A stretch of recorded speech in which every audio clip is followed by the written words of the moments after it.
కామయ్యతోపులో అంబేద్కర్ యువత ఆధ్వర్యంలో రాజ్యాంగ నిర్మాత డాక్టర్ బిఆర్ అంబేద్కర్ జయంతి ఘనంగా నిర్వహించారు.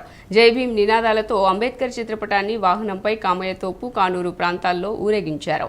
అంబేద్కర్ ఆశయాలకు అనుగుణంగా యువత నడుచుకోవాలని నేతలు పిలుపునిచ్చారు. కామయ్యతోపులో అంబేద్కర్ యువత ఆధ్వర్యంలో భారత రాజ్యాంగ నిర్మాత డాక్టర్ బిఆర్ అంబేద్కర్ జయంతిని ఘనంగా నిర్వహించారు. అందంగా అలంకరించిన వాహనంపై అంబేద్కర్ విగ్రహాలను ఉంచి జై భీమ్ నినాదాలతో కామయ్యతోపు, కానూరు గ్రామాల్లో ఊరేగింపు నిర్వహించారు. పెద్ద ఎత్తున యువత ఈ కార్యక్రమంలో పాల్గొన్నారు.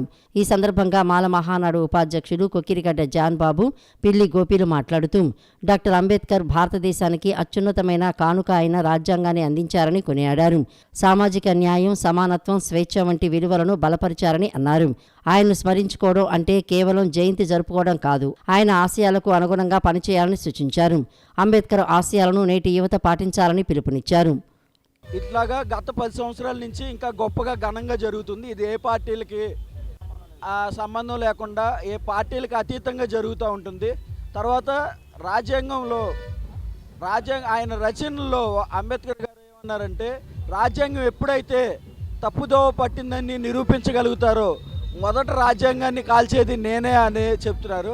తర్వాత ఇంకోటి, నా జాతి దుర్భర దుర్భేద్య బానిసత్వ దాస్యము నుండి విముక్తి పొందన్నాడు, తుపాకీ గుండెకు బలైపోతా అని చెప్పారు. ఎందుకంటే ఆయన రాసిన రాజ్యాంగం అంత పటిష్టంగా నిర్మించబడింది. ఆయన తన కుటుంబాన్ని, బిడ్డల్ని, తన జీవితాన్ని మనందరి కొరకు త్యాగం చేసిన త్యాగమూర్తి ఆయన కొరకు మనం ఎంత చేసినా తక్కువని మనం గుర్తుంచుకోవాలని కోరుకుంటూ, మనం అందరం కూడా ఐకమత్యంగా ఉండాలి. ఇక్కడంతా పార్టీలు అతీతంగా అందరూ ఒక సోదర భావంతో కలిసిమెలిసి ముందుకు పోతున్నాం. దాంట్లో 134వ జయంతి వేడుకల సందర్భంగా మన కామయ్యతోపు యువత ఆధ్వర్యంలో అంగరంగ వైభవంగా జరగడానికి మా కుర్రోళ్ళందరూ, అలాగే మా కొక్కిరిగడ్డ జాన్బాబు అన్న, అలాగే స్టాలిన్ అన్న మాకు చాలా ఏర్పాటు చేసి ఇవన్నీ ఏర్పాటు చేశారు. కాబట్టి వాళ్ళకి చాలా నా హృదయపూర్వక ధన్యవాదాలు.